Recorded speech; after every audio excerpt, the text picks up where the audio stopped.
Hello，大家好，我係 Dr. Sam， 已經有3個月冇出新片同大家見面啦。一方面俾自己休息一下，另一方面亦都喺呢段日子進修咗好多關於 AI 嘅知識，或者日後有機會咧都可以同大家詳細分享一下。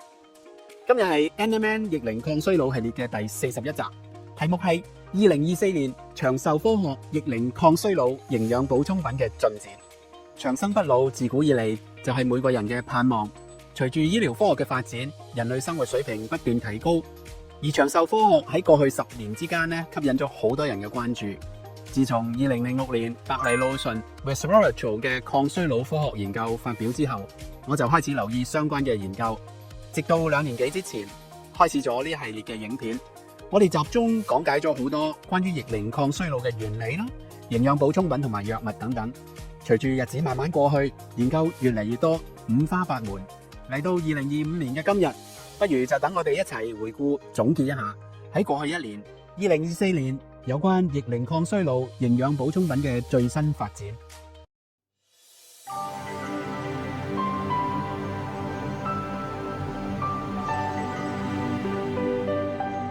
首先我哋要講嘅就係 NMN， 全名係 Nicotinamide Mononucleotide。NMN 係目前最受關注嘅抗衰老補充品之一。佢嘅主要原理係通過增加細胞裏面嘅 NAD 水平，一種能量代謝同埋 DNA 修復非常重要嘅蛋白酶，藉以提高佢嘅水平嚟到延緩衰老。2024年好多新嘅研究進一步證明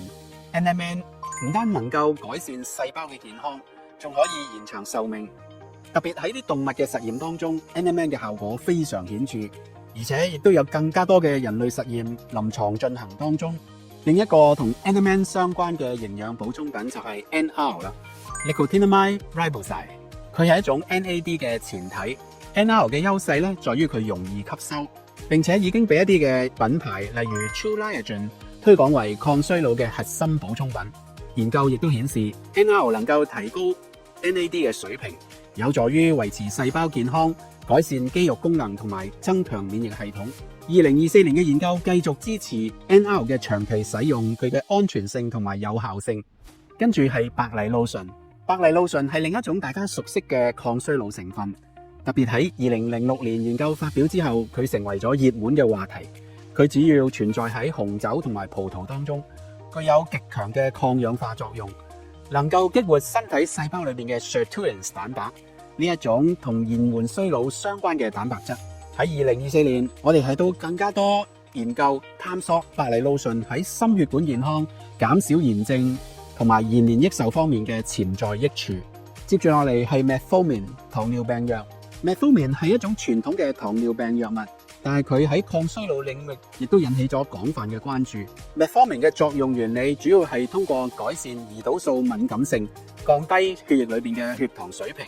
進而減少同衰老相關嘅細胞損傷。2024年好多研究顯示 Metformin 可能有助於預防同年齡相關嘅疾病，包括癌症同埋心血管疾病，並且喺某一啲動物實驗當中顯示出佢有強大嘅延長壽命嘅潛力。抗真菌藥 Rapamycin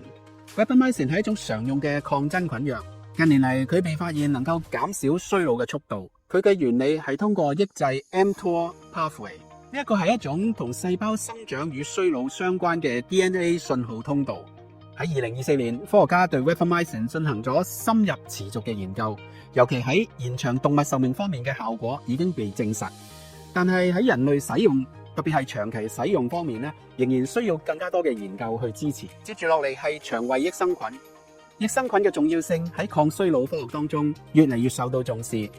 腸道健康直接影響住我哋嘅免疫系統、新陳代謝功能同埋整體嘅健康。喺2024年，有更加多嘅證據表明，特定嘅益生菌株，尤其係嗰啲可以控制炎症同埋改善消化功能嘅菌株，能夠改善整體嘅健康，亦都可以幫助延緩衰老。持續使用優質嘅益生菌同埋保持良好嘅飲食習慣，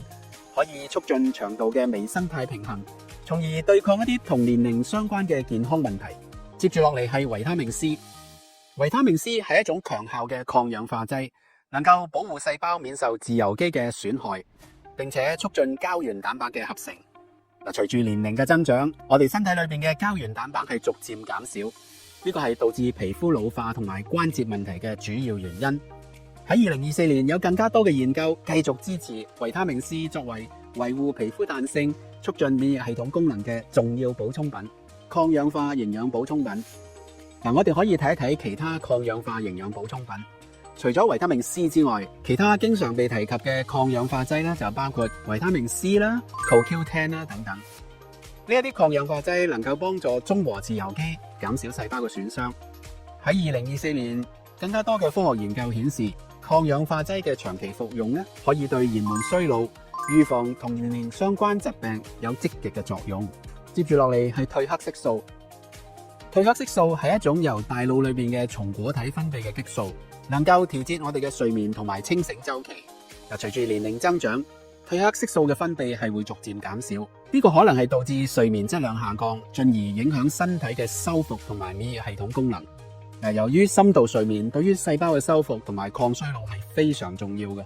保持健康嘅睡眠模式係延緩衰老嘅關鍵因素之一。2024年褪黑色素嘅研究不僅支持咗佢作為改善睡眠嘅補充品，亦都開始發現佢具有抗炎、抗氧化同埋延長壽命嘅作用。影片嚟到呢度，值得一提嘅係，除咗以上提到嘅營養補充品之外呢，仲有一啲喺2024年受到科學家關注嘅逆齡抗衰老補充品。佢哋包括強效嘅抗氧化劑 PQQ、抗氧化同抗糖基化作用嘅基肽，有助保持心血管健康、預防認知退化、改善情緒嘅 Omega-3 脂肪酸，以及被認為具有免疫調節嘅中醫傳統保健品，例如一啲靈芝啊、冬蟲草啊等等。總括嚟講，2024年喺逆齡抗衰老科學領域有住好多振奮人心嘅進展。NMN、NR、百利露醇、Metformin、Rapamycin 等等各類營養補充品同藥物，已經顯示出顯著嘅潛力去幫助我哋人類延緩衰老、增強健康壽命。而腸道健康、抗氧化劑等等嘅應用，亦都開始被廣泛認定係抗衰老嘅重要支柱。另一方面 ，PQQ、基肽、魚油、靈芝、冬蟲草等等呢啲補充品，亦都從唔同嘅角度，包括促進線粒體健康、保護視力、加強免疫力等等，為我哋嘅抗衰老計劃提供額外嘅支持。